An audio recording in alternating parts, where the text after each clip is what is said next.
Assalamualaikum warahmatullahi wabarakatuh. Alhamdulillahilladzi anzala sakinata fi qulubil mu'minin liyazdadu imanan ma'a imanihim. Wassalatu wassalamu ala asyrafil anbiya'i wal mursalin Sayyidina Muhammad wa ala alihi wa sahbihi wa man tabi'ahum bi ihsanin ila yaumiddin. Kita bersyukur kepada Allah, pagi ini kita berkumpul di Masjid Al-Jihad. Masjid yang menggambarkan betapa harusnya kita berjihad untuk bangun sholat subuh. Karena ada banyak saya tengok orang kalau angkat barbel itu kuat, Pak. Badannya berdagok, petaknya banyak. Tapi untuk mengangkat selimut subuh berat, Pak. Maka alhamdulillah masjid ini namanya Al-Jihad. Penggagas yang paling ingin disampaikan adalah bagaimana bisa berjihad untuk bangun sholat subuh. Maka kita adalah orang-orang yang hari ini mudah-mudahan sepanjang perjalanan tadi sampai kemari dihitung pahala kepada kita menjadi pahala jihad di jalan Allah. Dan jangan kita minta juga harus meninggal hari ini agar dapat pahala syahid, jangan. Biar kita kumpulkan lagi pahala-pahala jihad yang lain selama kita masih diberikan kesempatan hidup oleh Allah Subhanahu wa taala. Salawat dan salam kepada baginda Nabi Rasulullah Muhammad sallallahu alaihi wasallam beserta dengan seluruh keluarga dan sahabat-sahabat beliau sampai pengikut beliau hingga akhir zaman, yang mudah-mudahan insyaallah kita menjadi salah satu bagian dari pengikut beliau dan berharapnya kita dapat syafaat dari beliau kelak. Yang kami muliakan pengurus Masjid Al-Jihad Jelingke, dan salah satu dari pengurus ini sahabat dekat kami saat ini di BKMT, Ustaz Dr. Munawar, yang kami belum sempat berangkat ke tempat beliau, ke rumah beliau. Padahal hari raya udah berkali-kali hari raya. Kami takut kalau datang ada orang, kenapa? Kesibukannya luar biasa. Mudah-mudahan insyaAllah, kemarin saya bilang waktu di-share di BKMT Provinsi itu, saya lihat, Ustaz jangan lupa bakso, saya bilang. Nggak ada bakso subuh-subuh, bakso sisa malam kemarin kan masih ada. Karena saking dekatnya jadi nggak segan lagi untuk minta. Ya, mudah-mudahan seluruh pengurus BKM Allah panjangkan usianya, Allah atur untuk dapat melaksanakan kegiatan keagamaan di masjid ini, terutama yang paling dekat adalah bisa mengatur kegiatan kurban yang kalau saya tengok di kelompok 10 masih tersisa 5 orang lagi itu, Pak. Mungkin ada jamaah S3 kadang mau kasih tulis di situ, tulislah. Yang jangan lupa di store, nanti hubungi pihak. Ini nggak ada dilelang sama pengurus, jangan dibilang nanti Ustadz spesialisasi. Nah, ini saya tengok-tengok aja kan, tanggung sikit lagi itu. Mudah-mudahan insya Allah semakin banyak orang yang berkurban, semakin takorup dia dekat dengan Allah Subhanahu wa taala. Kemudian salam takzim kami kepada seluruh pengurus dan penasehat S3 beserta dengan seluruh jamaah yang tadi disebutkan jauh-jauh. Dari saya tengok ini pengurus Masjid Musola Lampas Menasa Lampas Selu, jauh dari Muntasik datang kemari. Maka ini mudah-mudahan menjadi penyemangat kita, bukan ada embel-embel yang lain yang kita datangi, tapi niat kita adalah untuk silaturahim, yang dengan silaturahim itu Allah mudahkan hidup kita di dunia dan di akhirat. Jamaah subuh yang dirahmati oleh Allah Subhanahu wa taala. Ada satu kalimat yang baik, yang hadis yang dikeluarkan Nabi ini familiar. Sering kita mendengarnya. Bahkan kalau kami dulu di dunia pernasyidan sering bawa lagunya, yaitu ingat 5 hal sebelum datang 5 hal. Kan biasa kita Pak dengar kalimat itu. Kita ingat bagaimana kita kalau sudah muda pernah muda akan jadi tua. Kita lihat kalau sudah punya waktu luang jangan tunggu waktu sempit. Itu semua kalimat-kalimat yang Nabi ingatkan kepada kita. Tapi coba kita lihat kalimat pembuka dari kalimat itu. Jagalah 5 sebelum datang yang 5. Maka Nabi menggunakan kalimat ikhtanim. Ikhtanim itu kata samanya adalah ghanimah. Itu satu kata dia tuh. Ikhtanim dengan ghanimah itu satu kata. Kalau ghanimah itu yang kita tahu adalah harta rampasan perang. Nah uniknya di antara 5 yang disebutkan Nabi dalam hadis itu ada anak muda. Yang dikatakan oleh Nabi, syababaka qabla haramaka. Di mana ketika Nabi menyebutkan ingatlah masa mudamu sebelum datang tuamu, maka kalimat yang digunakan Nabi itu diantara untuk membuka 5 itu disebut dengan kalimat ikhtanim, di mana Nabi mengatakan ikhtanim, jagalah. Tapi akar katanya serumpun dengan ghanimah, di mana ghanimah itu diperoleh setelah Nabi dan para sahabat beliau itu ikut perang, Pak. Seberapa tingkatan menggiurkannya ghanimah itu? Kita bisa lihat bagaimana peristiwa Uhud yang kemenangan sudah di depan mata. Di mana Nabi mengamanahkan kepada yang memanah di atas bukit, jangan turun, jangan pindah di posisi apapun yang terjadi. Tapi begitu dalam anggapan mereka kemenangan sudah mutlak, di mana mereka sudah mampu mengalahkan pasukan kafir Quraisy. Disitulah kemudian ada yang sudah mengambil ghanimah. Orang-orang yang di atas melihat ghanimah tergiur. Sampai 1 orang 2 orang yang ingatkan, "Hei, jangan tinggalkan apa perintah Nabi, jangan tinggalkan posisi." Tapi mereka tidak lagi ingat terhadap perintah itu. Mengambil ghanimah dan membuktikan kepada kita betapa ghanimah itu adalah sesuatu yang menggiurkan. Maka apa padanannya ketika Nabi mengatakan ikhtanim dan kemudian dibuka dengan syabab, anak muda, menunjukkan anak muda itu sebenarnya adalah ghanimah. Barang yang sangat berharga. Ini kalau yang datang ada anak-anak muda, walaupun ada juga yang level tua, anak muda yang datang di masjid jihad hari ini itu adalah ghanimah, Bu. Kalau ada yang masih lajang, tolong jadikan menantu. Karena barang ghanimah nih, barang yang luar biasa, barang yang seharusnya diperebutkan. Hari ini banyak orang berebut kalau punya menantu tuh harus punya mobil ribon. Jangan senang dulu, kadang rental.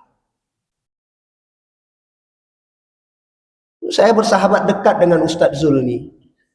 Nah, kan dari dulu kami itu satu tim nasyid. Nama tim nasyidnya Ustadz Munawar Alumni. Alunan musik nuansa Islami. Walaupun sekarang nggak lagi jarang. Udah kumpulnya dengan skala. Beliau itu dulu tinggalnya masih di Nesu sampai hari ini. Kemana-mana nggak pernah saya tengok beliau bawa Honda. Tapi kemana-mana sampai. Kenapa? Ghanimah. Ini menunjukkan apa? Anak muda itu disandingkan oleh Nabi sebagai bentuk barang yang sangat berharga. Yang kalau mereka peroleh, mereka akan mendapatkan ketenangan dan kesenangan. Saya ini termasuk orang yang cepat kali nikah, Pak. Usia 23 tahun, belum ada kerja apa-apa, udah berani nikah. Cuman ngajar ngaji di Masjid Cilemik, dulu belum jadi masjid, masih TPA Al-Fatah. Sekali masuk 10.000. Sekarang Bu, pergi pasar 10.000 apa dapat? Yang lagi mengeluh kan orang jualan, Pak, di pasar. Kenapa? Harga plastik mahal. Nggak usah pakai plastik lagi, karena memang susah diurai. Pakai aja yang kayak dulu-dulu orang tua kita bawa, ada keranjang pakai. Mana-mana. Cepat nikah, nggak punya kerja. Cuman saya katakan kepada calon mertua saya waktu itu, saya tidak punya mahar sebagaimana mahar kakaknya, tapi saya insya Allah akan menjamin untuk dunianya dan semoga untuk akhiratnya anak ibu nggak ditelantarkan. Dan alhamdulillah kami buktikan. Kenapa? Karena ketika kita yakin kepada Allah bahwa kita adalah bagian dari ghanimah tadi, tidak bisa kita diragukan lagi. Maka kalau hari ini kita melihat ketika Nabi menyampaikan kalimat ikhtanim itu menunjukkan bahwa anak muda ini bukan anak sembarangan, dia punya potensi yang besar terhadap kegiatan yang seharusnya dia isi. Satu lagi hadis yang kalau kita lihat ada 2 redaksi, Pak. Di mana satu redaksi mengatakan ada 4 perkara yang akan membuat orang tidak beranjak di yaumil kiamah sebelum ditanya tentang 4 itu. Tapi kalau kita lihat hadis yang dirawikan oleh Abdullah bin Mas'ud, beliau mengatakan bukan 4, tapi 5. Padahal kalau kita lihat dari kalimat Nabi di hadis itu, kalau yang ditambah menjadi 5 itu, kalau dalam tatanan bahasa Indonesia mubazir. Kenapa? Karena di hadis, di kalimat yang pertama apa kata Nabi? An umrihi fima afnahu. Tentang usia, kemana kamu bawa? Kalau sudah dikatakan tentang usia, kemana kamu bawa, kemana kamu habiskan, kemana kamu selesaikan, itu sudah mencakup seluruh usia. Mau usia baru lahir, mau usia sudah masuk kanak-kanak, kalau dalam bahasa Quran disebut dengan kalimat sobi. Maukah kalimatnya kemudian menggunakan usianya syabab kalau dalam hadis Nabi, atau dalam bahasa Al-Quran disebut dengan fata, jamaknya fitian. Itu kan sekolah fitian, itu sekolah anak muda namanya. Apapun umurnya, ketika dikatakan oleh Nabi, umurmu kemana engkau habiskan, itu sudah mencakup seluruh umur. Muda, tua, semuanya mencakup. Tapi di hadis yang dikeluarkan oleh Abdullah bin Mas'ud, menjelaskan tentang 5, salah satu yang dikeluarkan dari itu disebut dengan kalimat syabab. An syababihi fima ablahu. Tentang usia mudamu, mana kamu bawa? Padahal nggak usah dikeluarkan tentang usia muda, toh dia masuk include dalam umur. Kenapa Nabi kemudian mengeluarkan syabab dari bagian umur? Karena Nabi ingin menyampaikan kepada kita, ini waktu yang paling optimal, yang paling hebat, yang paling luar biasa, yang seharusnya seluruh anak muda tahu potensi luar biasa itu. Coba tengok Pak, dimanapun pengurus BKM, yang ngatur ceramahnya terserah siapa, mau orang tua, mau apa, siapa terserah. Tapi setiap yang mengurusi masjid, pasti minimal ada 2 orang anak muda yang ngurus. Jadi Ustaz Munawar suruh ambil air, anak muda yang ambil air tadi Pak. Dan hebatnya, potensi di Aceh ini yang sering saya lihat, kalau sudah yang namanya masjid di kota besar Banda Aceh, selalu ada anak muda yang datangnya dari Simelu. Selain mereka insya Allah bebas biaya kos-kosan, tapi potensi suaranya lebih bagus. Dan alhamdulillah setiap kali mereka sudah mengisi masjid-masjid di Banda Aceh selama kuliah, selesai kuliah, waktu dia balik ke kampungnya, dia jadi pejabat, dia jadi pengusaha sukses. Artinya apa? Masjid bukan membuat kita mundur, anak muda tidak akan menjadi orang yang konservatif, nggak akan menjadi kolot, nggak akan tertinggal kalau dia berjalan seiringan dengan masjid.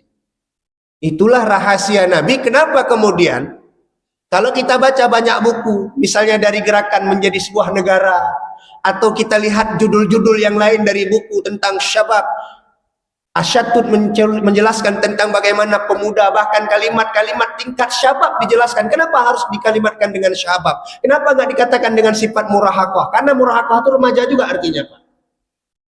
Tapi di dalam kitab yang dikeluarkan oleh Asyantun, ini menunjukkan apa? Pemilihan kalimat syabab itu sudah ideal menurut beliau. Karena beliau menyadurnya dengan kalimat yang dibebankan kepada hadis-hadis Nabi. Beliau tidak pakai kalimat murahaqah, karena menurut beliau, remaja murahaqah lebih identik dengan kedunguan. Boleh nanti dibaca di bukunya Remaja Antara Amerika, Hijaz dan Amerika, karangan Ustaz Budi Azhari. Bahkan beliau lebih detail menjelaskan beberapa kalimat-kalimat Al-Quran tentang remaja, tentang pemuda. Ini mungkin nggak akan habis kita bahas semua, tapi kami hanya ingin menyinggung betapa usia muda yang kuat ini harus betul-betul produktif. Salah satu yang dapat memproduktifkannya itu adalah berada di lingkungan yang baik seperti masjid. Di dalam Al-Quran misalnya kalimat tentang Ibrahim, yang Allah gunakan kalimat seluruh anak muda di situ adalah fata, anak muda. Di mana ketika Allah di dalam Quran surah Al-Anbiya ayat 60 menyebutkan tentang Ibrahim, yang Allah itu mengutip kalimat orang-orang yang melihat ada Tuhan-Tuhan mereka yang sudah dihancurkan, cuma satu yang tidak dihancurkan. Maka mereka ketika pulang berburu, balik ke tempat ibadahnya, mereka menyaksikan sudah porak-poranda, maka salah satu di antara mereka mengatakan, dan itu dikutip oleh Al-Quran, aku melihat fatayuqalu lahu Ibrahim. Aku melihat ada anak muda yang masuk tadi menghancurkan berhala ini, anak muda itu namanya Ibrahim. Kalimatnya fata, Pak. Dan coba lihat bagaimana ciri fata ketika di zamannya Ibrahim. Kritis, menghancurkan kezaliman yang tidak patut dihindarkan. Cerita tentang Daud, cerita tentang bahkan cerita tentang anak perempuan pemudinya. Kenapa? Kalau cerita pemuda harus ada pemudi, karena mereka juga usia muda. Yang kalau hari ini mohon maaf kita bandingkan dengan anak muda zaman dulu dengan sekarang, miris kita tengoknya, Pak.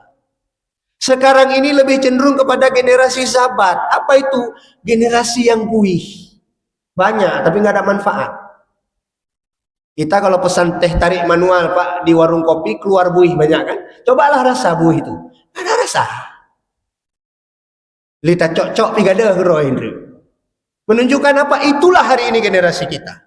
Yang hari ini mengisi Telegram, yang hari ini mengisi Instagram, TikTok, bahkan baru-baru ini anak Aceh viral usia 17 tahun. Mohon maaf, Pak, memalukan sekali. Dia tunjukkan auratnya secara live. Anak muda kita. Sepekan yang lalu saya hadir untuk memberikan ceramah kepada orang-orang yang akan dicambuk di Taman Sari.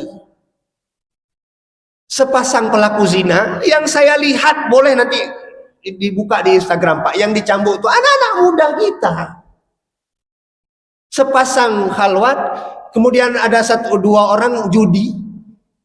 6 orang semuanya. Semuanya adalah anak-anak muda.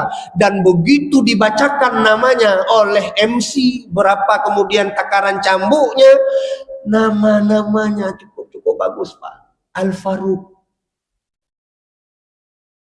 Nama-nama Islam. Saya sampaikan di ceramah itu, saya sampaikan kepada anak muda itu, duhai anak-anak muda yang namanya luar biasa. Waktu kalian disebut nama itu netes air mata saya. Kenapa? Dari nama-nama yang telah diberikan oleh orang tua, beliau punya harapan besar. Dari nama itu mencerminkan harapan besarnya.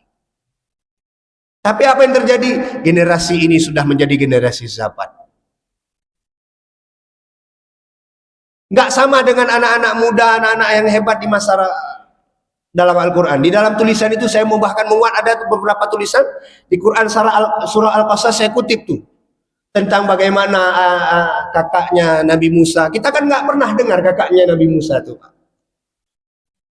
Tapi ketika kita tahu di saat Fir'aun bermimpi tentang akan jatuhnya singgasana dia, maka apa kata ahli nujumnya, yang ahli tafsirnya, bunuh semua anak laki-laki, semuanya dibunuh. Sehingga ketika Musa dilahirkan oleh ibunya dengan jenis kelamin wanita laki-laki, sangat takut sekali. Tapi apa kata Allah? Di tengah ketakutan itu, Allah perintahkan, Allah ilhamkan kepada ibunya Musa, campakkan anaknya ke sungai. Tapi yang luar biasanya, Pak, saat ketika beliau melepas anak di sungai, apa kalimat yang keluar dari lisannya kepada kakaknya Musa? Apa kata beliau?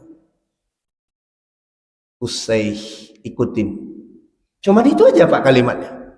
Gak ada kalimat penerangan yang lain, disuruh ikutin aja. Ketika dia sudah mengikuti apa yang terjadi, rupanya sungai itu melewati istana yang harusnya dihindari. Begitu sudah sampai di tangan orang yang sedang mandi, istrinya Fir'aun, beliau kemudian melihat anak itu. Begitu dilihat oleh kakaknya Musa, bahkan bahasa Al-Quran, dia mampu melihat adiknya, kakaknya tidak dilihat oleh pengawalnya. Tapi apa yang terjadi? Apa kata kakaknya Musa? Alamak, kok ke situ pula sampainya. Itu yang dihindari, itu pula yang sampai. Tapi dia nggak berhenti di situ, dia pantau terus keadaan adiknya. Karena udah lama dia hanya di sungai nangis kelaparan. Kemudian karena Asia sangat suka dengan anak ini, apa dia bilang? Ini permata hati, ini adalah penyejuk mata bagi saya nih, bagi kamu juga, untuk suaminya dibilang. Padahal yang dia mau bunuh anak laki-laki. Tapi yang digendong oleh Aisyah adalah anak laki-laki, nggak bisa berkata apa-apa, Pak. Maka kadang-kadang kalau ada laki-laki yang nggak mau dengar istrinya, parah nih, Pak. Fir'un sefir'unnya Fir'un, omongan istri masih dia dengar juga. Maka apa yang terjadi? Begitu dah nangis, dah lapar, semua orang yang punya ASI diundang, akan diberikan imbalan besar. Tapi Allah katakan apa? Aku buat nggak cocok dengan siapapun. Sehingga kakaknya tadi yang cuma belasan tahun itu tadi datang kepada istana, dia bilang, wahai raja, saya akan bawa orang yang cocok nih. Saya tengok ada ibu-ibu tuh yang dia bisa menyusui. Saya yakin sekali ibu tuh bisa menyusui ini. Karena semuanya udah gagal. Akhirnya apa yang terjadi, Pak? Datanglah ibunya Musa ke istana. Dia bisa kemudian menyusui anaknya dan bahkan dibiayai oleh negara. Coba lihat. Tadi nyaris mau dibunuh, tapi kemudian Allah suruh tampakkan ke sungai, ngalir ke istana, nggak jadi dibunuh, dibiayai lagi. Coba Bu, di mana hari ini Bu kalau tengok ada ibu yang sedang menyusui anaknya dikasih biaya sama negara. Ini hari dah yang lagi sibuk bukan itu, desil 8. Kan? Desil 8. Kalau tanya sama pakar zaman yang hanai bayale jika akibat tamu obat tarajah mentang. Kahayu cik nah, Pak. Di mana ada pembiayaan negara? Coba bayangkan. Dan uniknya, Pak, pekerjaan yang diterima oleh ibunya Musa dilampirkan, dicari lowongan oleh anak muda, pemudi kakaknya Musa yang masih belasan tahun. Begitu entrepreneur seharusnya pemuda itu berpikir. Gak ada lagi entrepreneur kayak gitu. Bahkan kalau kita kaji lagi, kok bisa ya ibunya Musa itu mendidik anak perempuan kayak gitu dengan cuman kalimat kusai saja. Dia bukan hanya ikutin adiknya, tapi dia melahirkan pekerjaan baru untuk ibundanya, yang ibundanya pun nggak usah berpisah. Bahkan ibundanya di ayat yang di surat yang sama, ayat selanjutnya mengatakan, kalau saya bolak-balik kemari capek, biar anak ini saya bawa pulang aja boleh. Nanti kapan-kapan raja ataupun ratu mau ambil, mau lihat, calling aja. Luar biasa tuh, Pak. Dia bisa menentukan harganya. Dan begitulah anak muda. Bahkan kalau kita lihat lagi lebih lanjut, Pak, bagaimana kalimat ketika kita lihat satu tulisan di bilik-bilik cintanya Rasulullah.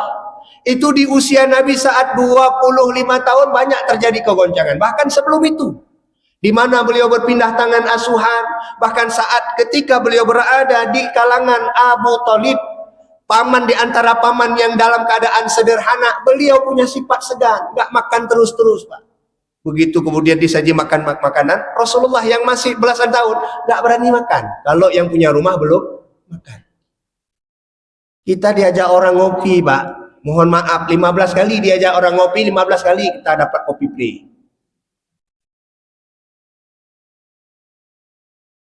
Kita tuh. Bahkan ada satu kedai kopi di Ketapang, Pak. Apa kata orang itu? Kalau kami dah duduk situ selalu nggak pernah bayar. Akhirnya kami sama Abah Rustan ditanya, kenapa? Rupanya Ustadz, kalau Ustadz duduk berdua di warung kopi ini, apapun yang Ustadz makan, apapun yang Ustadz minum, free semuanya. Yang paknya kagetan, Pak voucher di Bandung. Kalau mengharap Pak, menumpak kopi free ya. Tapi kami setelah tahu itu nggak pernah datang lagi ke situ. Malu kita. Makanya kadang-kadang kalau diajak ngopi sama S3, kenapa? Malu, udah nggak nyumbang. Karena nggak mungkin saya bayar semua juga. Tapi si Gaga bayu Ci. Nah, ini kalau ada orang yang selama ini diajak ngopi, nggak diajak lagi ngopi, introspeksi diri. Mungkin nggak pernah bayar. Ustaz Munawar mungkin nggak pernah bayar tuh. Dari pakai gitu. Kaji yang paling raya haba, yang paling lepuk haba, jiplak ya hana baju. Ran haba harus sebut. Maka jamaah bayangkan ketika Nabi di usia itu ada keseganan, bahkan di usia 25 tahun. Beliau itu ada dua peristiwa besar yang terjadi. Yang pertama, ngelamar anak orang ditolak. Jadi Nabi itu usia 25 ngelamar anak orang ditolak. Jadi kalau ada anak muda baru ditolak sekali, jangan pesimis. Nabi ditolak 2 kali. Pertama saat ketika beliau usianya 25, yang kedua setelah jadi Nabi. Dan orang yang menolaknya orang yang sama. Namanya Ummu Hani. Siapa Ummu Hani itu? Kakaknya Ali bin Abi Thalib. Jadi kalau ada anak muda baru sekali lamar, alahnya jelamehana beda jari. Han sanggup beta. Dan pun Pak, kalau kita punya anak orang biasa, jangan cari yang saripah lagi lah. Dulu ada ustadz minta cari saripah, tahu Pak maharnya? Sirdoh mayang. Allah. Kalau hari ini maharnya 8 juta sekian atau 10 juta, 100 mayang tuh ya Allah. Makanya anak-anak muda sering kali buat di status tuh Pak, nikah hari ini dengan Dek Haji sama, bagi yang mampu aja. Bahaya kali. Ditolak Pak. Bahkan setelah jadi nabi pun ingin menyelamatkan janda bernama Ummu Hani agar kalau sudah nikah dengan nabi masuk surga. Nggak mau. Ini menunjukkan apa? Itulah hebatnya wanita, walaupun suaminya orang biasa dan telah hati ada, tak pernah dia mau mendua. Beda dengan kita kan. Istri masih sakit, rumah sakit dah ada rencana kita Pak. Karena di rumah sakit merasa dulu ada yang dipepeh Pak Binti. Sendiri dia kehilangan istrinya. Saya sikut kawan. Betul tuh. Betul ya Ustaz. Coba tengok air matanya tuh. Seminggu kemudian Pak, dia urus surat keterangan kematian. Saya kan banyak kawan di KUA. Syarat untuk kawin lain harus punya keterangan itu. Saya beranikan tanya, Pak untuk apa surat ini? Malu-malu Bapak tuh. Saya mau kawin lain. 1 minggu. Kodoh dalam kuburannya. Tapi memang begitulah kesetiaan orang ibu tuh. Maka apa yang terjadi Pak? Peristiwa yang kedua di usia 25 tahun. Begitu banyak anak muda itu kirimkan lowongan kerjaan kepada seorang saudagar kaya raya bernama Khadijah. Abu Thalib pun bilang kepada Rasulullah, ya Muhammad, kirim undangan. Apa kata Rasulullah? Saya nggak mau kirim undangan, wahai paman. Kalau memang orang yang punya urusan tuh, yang punya kekayaan, yang punya saudagar kaya tuh datang kemari nawarkan pekerjaan, saya mau. Apa kata Abu Thalib? Jangan mimpi. Orang semua udah pergi itu. Entah siapa yang sampaikan begitulah bahasannya. Di dalam buku itu saya katakan boleh jadi Fatimah, istrinya Abu Thalib yang menyampaikan sehingga sampai ke telinganya Khadijah. Menarik. Hebat juga anak muda ini punya prinsip. Dan apa yang disampaikan oleh Nabi, orang yang punya bisnis itu datang jumpain saya untuk nawarkan pekerjaan, baru saya datang, betul-betul datang Pak. Dan apa yang terjadi, gajinya lebih besar, bahkan di dalam buku itu lebih lanjut dikatakan semua pelamar-pelamar itu lain ditolak semua lamarannya. Ini bahasa kita itu dimasukin dalam tong Pak. Jadi kan banyak orang lamar pekerjaan tuh, dan banyaknya lamaran pekerjaan tuh kadang-kadang mohon maaf dicampakkan ke tong.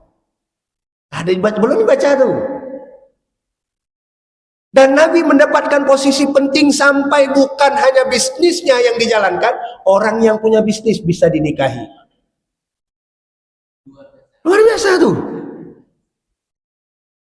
Dan inilah yang disampaikan dalam Al-Quran. Betapa sebenarnya anak muda itu harus punya prinsip. Hari ini anak muda itu sudah kehilangan arah dan tidak punya prinsip. Salah satu faktor yang paling utama adalah karena meninggalkan tempat ibadah. Coba bandingkan Pak, buat tulisan nanti survei 10 tahun terakhir pemuda-pemuda yang sukses, cobalah teliti. Salah satu kesuksesannya yang luar biasa adalah karena dia tidak pernah meninggalkan tempat ibadah. Saya kenapa hari ini bisa begini, bisa jumpakan Bapak-Bapak? Bukan hebat. Di S3 ini saya ceramah ini karena ada Bang Deddy, orang dalam. Beliau ini abang letting saya nih. Ada dukungan, betul. Bahkan saya sering ikut konten beliau dulu. Beliau waktu jadi ojek, tukang ojek, bisa dapat penghasilan 7 juta sehari. Saya buka apa karya? Rupanya beliau jual Honda ojeknya itu. Ya 7 juta lah, betul lah. Ketika hari ini kita ketemu, bisa berbicara, bisa menyampaikan, bukan hebat. Karena yang pertama orang dalam, tapi yang kedua, karena bisa dikenal di masjid. Masjid itu koneksinya banyak. Kemanapun kita mau pergi aman Pak. Maka insya Allah anak-anak muda nih kalau kita cerita panjang lebar. Ini ada yang telepon nih Ustaz Basri Abakar nih, pengurus Masjid Syuhada. Mungkin ini uang masuk.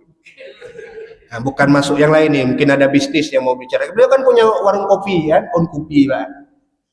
Maka mudah-mudahan apa yang kami sampaikan segelintir ini boleh nanti dibaca di tulisan yang sudah saya bagi ke Bang Dedi, itu merangkum bagaimana dalam pandangan Quran, bagaimana dalam pandangan Rasulullah, bahkan di hadisnya ada satu kalimat apa, ada 7 golongan manusia yang nanti akan mendapatkan syafaat dari Allah ila dhilluh, dan tidak ada syafaat kecuali dari Allah. Salah satunya adalah tentang anak muda yang hatinya, yang jiwanya selalu dalam ibadah kepada Allah. Di mana ibadahnya? Di masjid. Seandainya saya punya waktu lebih, saya akan menyampaikan bagaimana salah satu sahabat yang bisa memilih posisi sholat subuh. Dia selalu berada di sebelah kanan, tidak pernah pindah dari posisi itu. Bahkan saat hari pertama dia, beberapa hari dia terlambat, ditunggu sama Nabi. Tapi nggak mungkin lagi, waktu udah terang, Pak. Mudah-mudahan ini menjadi pengantar kita yang dapat saya sampaikan pada kesempatan ini. Lebih kurang kami mohon maaf. Adanallahu wa iyyakum ajma'in. Assalamualaikum warahmatullahi wabarakatuh.